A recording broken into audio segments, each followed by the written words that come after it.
दोस्तों 23 मई 2025 को जम्मू कश्मीर सरकार की अगर हम बात करें तो जम्मू कश्मीर सरकार के लेबर एंड एम्प्लॉयमेंट डिपार्टमेंट ने एक इंपॉर्टेंट ऑर्डर इशू किया था। इस ऑर्डर में ये कहा गया था कि जितने भी अनऑर्गेनाइज्ड वर्कर्स जैसे कि डेली वेजर्स, कैजुअल लेबर्स,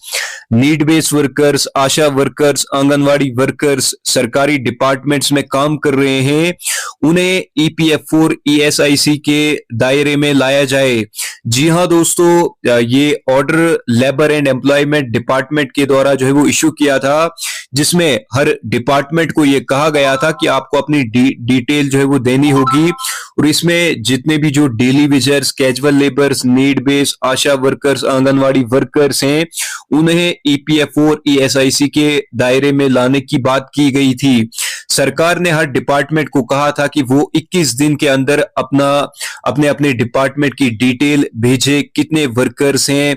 उनकी एवरेज क्या है और इस स्कीम में क्या बजट लगेगा। तो ये पूरी डिटेल हर डिपार्टमेंट को ये कहा गया था कि आपको ये डिटेल जो है वो 21 दिन के अंदर अंदर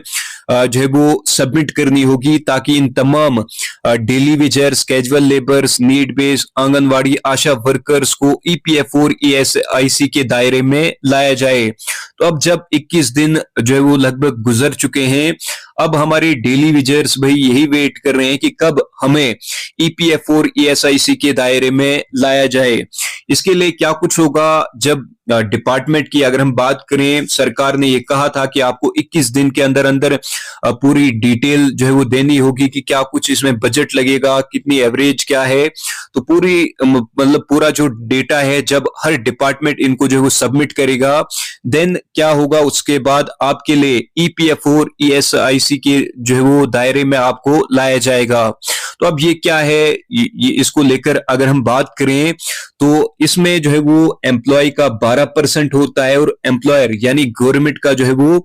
12% होगा। ये ईपीएफओ की मैं बात कर रहा हूं। वहीं ईएसआईसी की बात करें, आपको 0.75% देना होगा और एम्प्लॉयर यानी गवर्नमेंट को 3.25% देना होगा। ईएसआईसी की अगर हम बात करें तो ये आपको जो है वो इंश्योरेंस यानी किसी इमरजेंसी वगैरह में जो है वो काम आता है। कोई मेडिकल इमरजेंसी अगर आपको होती है तो उस टाइम आपको ये जो है वो फंड दिया जाता है। वहीं ईपीएफओ की अगर हम बात करें तो ये आपको जो है वो जब आप रिटायर होते हो तो उस टाइम जैसा कि आप सभी जानती हो, किसी भी डेली वेजर को आज तक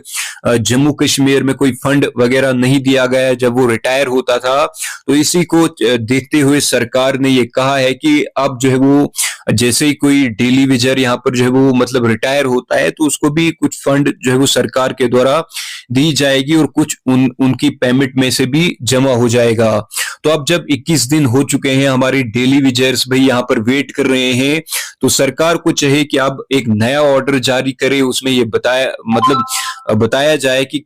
इन डेली वेजर्स को यहाँ पर जो ईपीएफ और ईएसआईसी के दायरे में लाया जाए। बाकी अभी फिलहाल की अगर हम बात करें, जितने भी daily wagers, casual labours, anganwadi workers, ASHA workers हमें इस समय सुन रही हैं, तो आपको बता दूं ऐसा ऑर्डर नहीं जारी हुआ है कि आपको जो है वो ईपीएफ और ईएसआईसी के दायरे में लाया गया है। अलबत्ता सरकार ने यह कहा था कि इनको 21 दिन के अंदर अंदर जो डेटा भेजा जाए, उसके बाद आपको ईपीएफ और ईएसआईसी के दायरे में लाया जाएगा। तो जैसे ही आपको इसमें जो लाया जाता है, फ्रेश ऑर्डर आउट होता है, सबसे पहले हम आपको यहाँ पर अपडेट कर लेंगे।